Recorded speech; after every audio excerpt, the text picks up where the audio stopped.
Ukraine के पश्चिमी इलाके में बसा लवीव शहर कई दिनों से रूसी सेना के निशाने पर है।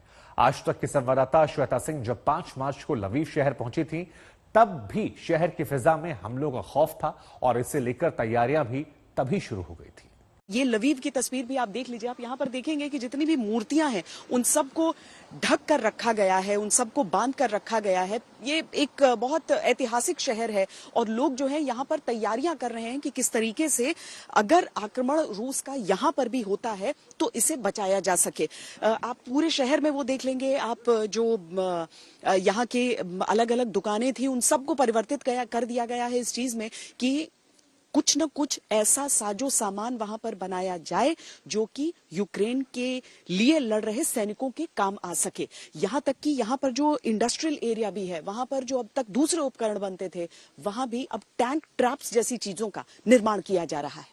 तो ये दरअसल एक लाइब्रेरी है जिसमें किताबें ही किताबें आपको दिख जाएंगी। लेकिन अभी क्या इस्तेमाल हो रहा है, आप अगर इस तरह के नेट्स देखें जिनको यहाँ पर बनाया जा रहा है, बनाया किस लिए जा रहा है, अगर आप दूसरा वो रंग के साथ भी देखेंगे, आप उन कैमोफ्लेज की शक्ल में उसे देखेंगे तो देखिए ये किसी भी चीज को ढकने के लिए, किसी मिलिट्री इंस्टॉलेशन में आप इस तरह की चीजें देखते हैं, इस रंग की चीजें देखते हैं, ताकि अगर दुश्मन किसी भी तरह से आक्रमण की कोशिश करे तो वो उन चीजों को, उन स्ट्रेटेजिक चीजों को, उन अहम चीजों को नहीं देख पाए। और खासकर ये शहर मशहूर है अपनी मूर्तियों के लिए और उन मूर्तियों को पूरी तरीके से कवर करके रखा गया है। यानी यहाँ पर तैयारी कर ली गई है, तैयारी कर ली गई है कि अगर रूसी आक्रमण यहाँ पर बढ़ता है तो यहाँ पीछे हटने वाला तो कोई नहीं है।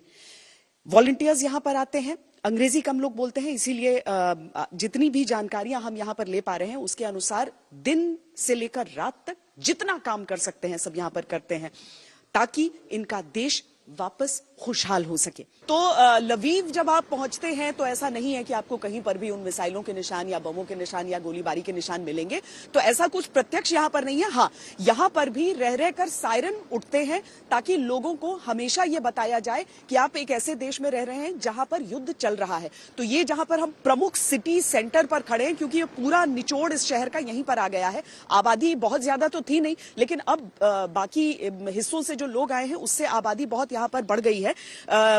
पर उस तरह के निशान जनरल दयाल कहीं भी उस तरीके के नजर नहीं आते हैं। और वो बात सही है कि रूस अपनी तरफ से कितनी बातें कह पा रहा है और यूक्रेन का नजरिया कैसे समूचे पश्चिमी देश मिलकर भी आगे जाहिर करते हैं।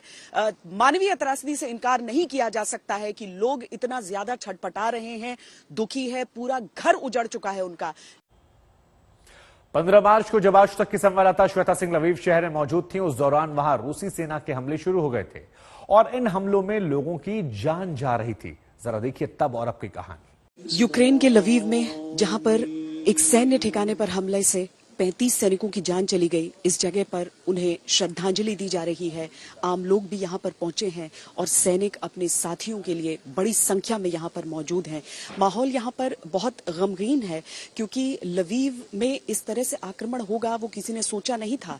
लेकिन एक सैन्य ठिकाना जो कि पोलैंड की सीमा से बहुत अधिक दूर नहीं था, वहां पर हमले में 35 जवानों को गंवा देना युद्ध की जो हकीकत है वो यूक्रेन को बयां कर रहा है। खासकर यूक्रेन का ये पश्चिमी हिस्सा जो अधिकांशतः अछूता ही रहा था।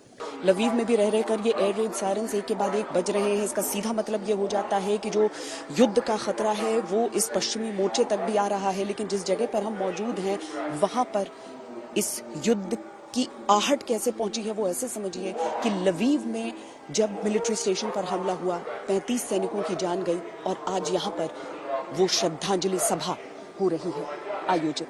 जो परिवार वाले हैं, अपनों को खोने का दुख है, लेकिन लवीव के तमाम लोग यहाँ पर निकल कर आए हैं, उमड़ कर आए हैं अपनी सेना के साथ एकजुटता दिखाने के लिए, अपने देश के लिए अपना समर्पण दिखाने के लिए। ये एयर रेड सायरन्स भी इन्हें इस समय विचलित नहीं कर पा रहे। कैमरा पर्सन सैयद मोहसिन के साथ श्वेता सिंह, लवीव, आज तक।